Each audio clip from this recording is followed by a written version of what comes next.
مردهای عزیزمون باید اینو بدونن که به هیچ وجه نباید سیگنال نیازمندی به یک خانم بدن. سیگنال نیاز دادن به خانم یعنی پایان اون آقا برای خانم، یعنی سوت پایان، تمام. اون روزی که طوری رفتار کنی که انگاری بهش نیاز داری، پروندت همیشه پیشش بسته میشه، دیگه پیشش برش نداری. اون وقتی که یا ازت سری فاصله میگیره یا کلن میره و یا تو رابطه هستید ولی تو دلش به ریش شما میخنده و براش هیچ اعتباری ندارین.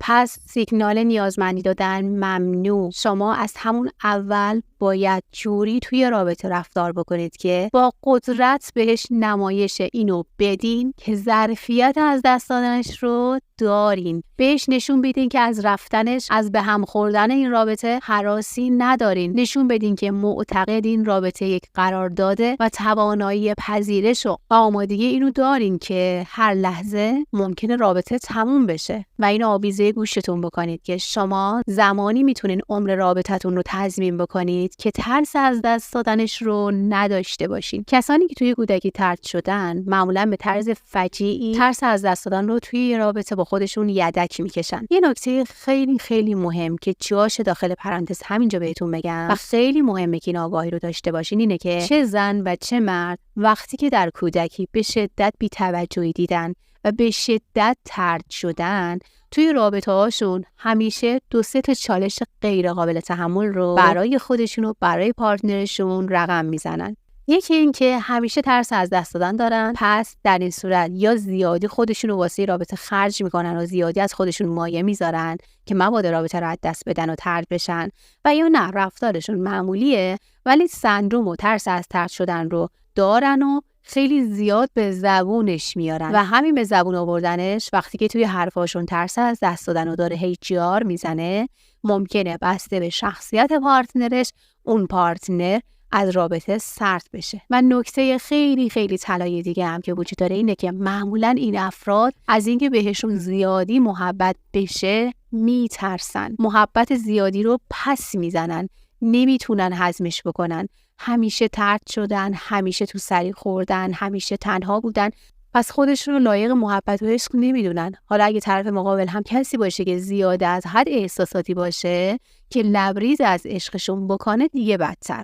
ترس این افراد دو چندان میشه و محبت زیادی روشون به سرعت جوابه، ولی جواب عکس میده. البته اینم بگم این مورد متاسفانه توی افراد معمولی خیلی اتفاق میفته، اما یه مدل دیگه که اون اصلا کلا دلیل و هستش با این مورد فرق میکنه. اون میشه مسئله زیادی آویزون باشی گریزین میشه که الان توضیح میدم. خیلی از مردها محبت و مهربونی کردن به زن رو جوری ادا میکنن که بیشتر سیگنال نیازمندی اون آقا این وسط هویدا میشه تا اینکه یه مرد جذاب مغرور با عزت نفس و در عین حال مهربون و پر محبت نشون داده بشه. و اینا رفتارهای غلطی هستن که ممکنه باعث بشه یهو این رابطه از سمت زن کات بشه و یهو وسط عشق و عاشقی با مرد عقب بکشه. توجه بیش از اندازه به خانم توی اوایل رابطه شیرینه، اما کمی که میگذره ممکنه نتیجه عکس بده. اگر توجه به خانم، قربون صدقه رفتن، عشق دادن بهش بیش از اندازه باشه، یعنی وقتی که شما 10 تا قدم براش برمیداری اما اون هنوز 2 قدم اومده جلو، وقتی تعادل برقرار نباشه، شما با محبت‌های بی‌اندازت یه نردبون براش میسازی که هی میره بالا و بالاتر و شما پایین نردبون میمونی و اون لحظه که خانم اون بالاست و شما اون پایین، اباحت مردانت میره زیر سوال. اون وقتی که دیگه خانم کیف نمیکنه از محبت‌های شما، چون زن ذاتاً دلش میخواد که مرد همیشه بالا باشه و خانم از پایین به بالا نگاه بکنه. پس نتیجه چی شد؟ اینکه حواستو جمع کنی. میزان عشق ورزیدن شما با خانم 10 بدون نباید باشه. بیش از حد از احساسات و جملات محبت آمیز خفش نکنی. یه ذره تنفس، یه ذره حس نیاز باید توش باشه.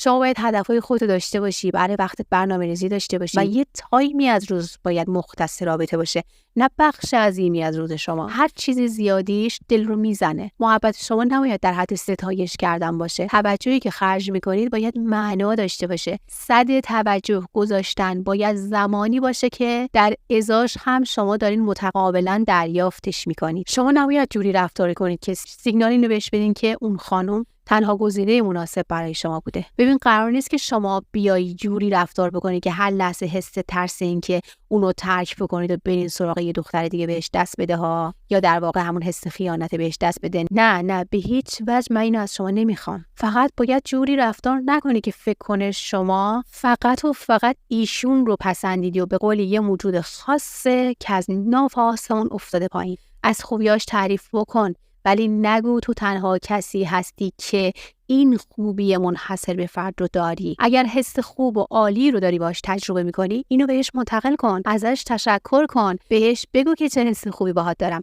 اما حق نداری این حال رو اختصاصی کنی براش، که سیگنال اینو بهش بدی که واو این حس رو فقط با من داره.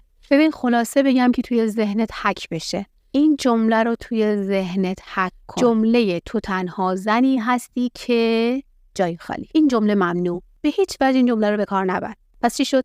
جمله‌ای که با تو تنها زنی هستی که شروع میشه نداریم، نباید داشته باشیم. تو تنها زنی هستی که من باهاش تونستم عشق رو تجربه بکنم. تو تنها زنی هستی که من باهاش تونستم تجربه ی لذت همبستری رو داشته باشم. تو تنها زنی هستی که فلان. پس چی شد؟ تعریفتو بکن، ابراز محبت در حد تعادل رو داشته باش، ولی سیگنال این که تنها کسیه که میتونه یا تونسته آپشن های مورد علاقه شما رو داشته باشه رو به هیچ وجه بهش نده. بذار ته دلش یه گوشه‌ای اینو بدونه که شما ممکنه آپشن های دیگه‌ای هم داشته باشین. اینو بدونه که شما هم تا یه حدی یه ظرفیتی دارین که اگر مطابق میل شما نباشه میتونین انتخاب دیگه‌ای داشته باشین.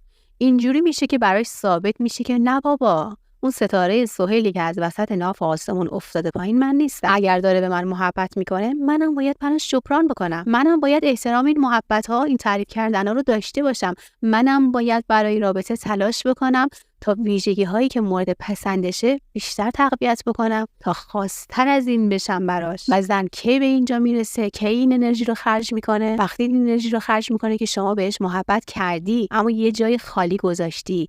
جای خالی که قرار زن براش تلاش بکنه که خودش خاص کنه.